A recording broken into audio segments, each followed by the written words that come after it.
Hello guys, welcome to my channel.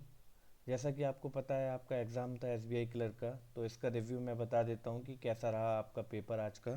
चारों shift का review compile करके लाया हूँ, जिससे आपके समय की बर्बादी ना हो और आप अपने नेक्स्ट एग्ज़ाम की प्रिपरेशन कर सकें।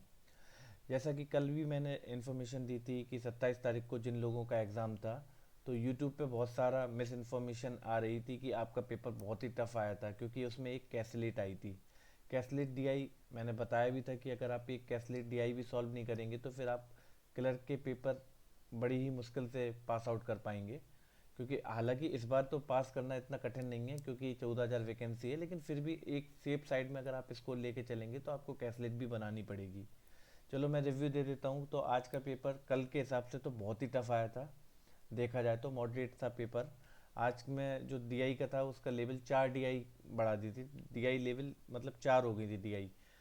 दो डीआई जो आपकी आई थी, एक लाइन ग्राफ पे आई थी, एक टेबल के ऊपर आई थी। एक दो डीआई थी आपके कैसलेट के ऊपर। मिनी कैसलेट थी, छोटी छोटी कैसलेट थी, एक 2 नंबर की थी, एक 3 नंबर की थी। लेकिन फिर भी 20 मिनट के अंदर डेटा को फैच करना और उसको सॉल्व करने में थोड़ा समय लग सकता है, जिसकी वजह से लोगों के मार्क्स आज काफ़ी हद तक कम हुए हैं। चलो मैं और इन्फॉर्मेशन दे देता हूँ। आपके अर्थमेटिक में एग्जामिनर ने सारे ही पोर्शन टच किए हैं। बोटन स्ट्रीम से क्वेश्चन था, मेंसुरेशन से क्वेश्चन था, प्रॉफिट एंड लॉस से क्वेश्चन था, कंपाउंड इंटरेस्ट से क्वेश्चन था, पार्टनरशिप से क्वेश्चन था, परसेंटेज से क्वेश्चन था। तो इस मिला के ऐसे मिला के किसी शिफ्ट में 9 क्वेश्चन आए थे, किसी में 10 आए थे, या फिर किसी में 11 शिफ्ट क्वेश्चन आए थे। जितने भी रिमेनिंग बचते हैं उस हिसाब से क्वेश्चन आया था। एक शिफ्ट में रॉन्ग नंबर सीरीज भी आई थी 2 नंबर की। तो मैं आप जब फोर्थ शिफ्ट में आई थी, सॉरी। और सिंप्लीफिकेशन भी रिमेनिंग 10 या 9 क्वेश्चन आए थे, किसी में 9 आए थे, किसी में 10 आए थे। थर्ड शिफ्ट में थोड़े से सिंप्लीफिकेशन का लेवल थोड़ा सा था, जिसमें बच्चे 2 क्वेश्चन में सिंप्लीफिकेशन के फंस गए थे, जिसकी वजह से समय थोड़ा सा वेस्ट हुआ था।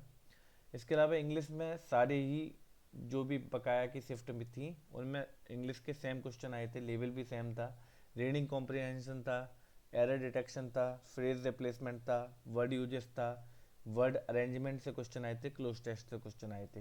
5-5 क्वेश्चन आते हैं, 5-5 नंबर के साथ, किसी के दो वर्ड स्वैप 2 नंबर के आ गए या 3 नंबर के आ गए, वर्ड यूजेस आ गए। ऐसे करके इंग्लिश का पेपर सारे ही शिफ्ट में लगभग सेम था। इंग्लिश का लेवल भी सेम था, ज़्यादा इंग्लिश के लेवल में ज़्यादा डिफिकल्टी नहीं हुई। केवल लेवल जो बढ़ा है वो केवल क्वांट का लेवल बढ़ा है। रीजनिंग की भी इंफॉर्मेशन दे देता हूँ। 4 डीआई का सेट आता है, तो 4 इसमें भी डीआई आई है। सर्कुलर सिटिंग अरेंजमेंट आई थी, 8 लोगों का था। फर्स्ट शिफ्ट में 8 लोगों का था। ऐसे करके मतलब सारी ही शिफ्ट में आई थी।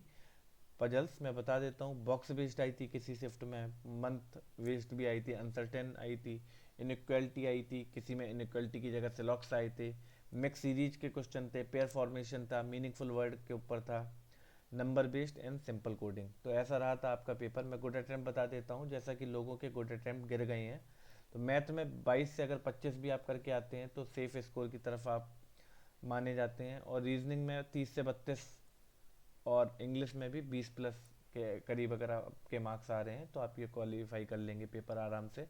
हालांकि कुछ स्टेज में कट ऑफ बहुत कम जाएगी कुछ स्टेट में, तो उसके लिए आपको निश्चिंत रहना है। और आके अपने एग्ज़ाम, आपका जैसा भी पेपर गया हो, इरिस्पेक्टिव ऑफ दैट, आपको अपने एग्ज़ाम की प्रिपरेशन करनी है मेंस के लिए। तो मेंस के लिए 30 से 35 दिन बचे हैं, तो आप मेंस की प्रिपरेशन कर सकते हैं। और जिन बच्चों का कल एग्ज़ाम है वो अपना कल एग्ज़ाम देके अगला मतलब मेंस की प्रिपरेशन कर सकते हैं। That's it for my side. Thank you for watching. Bye bye.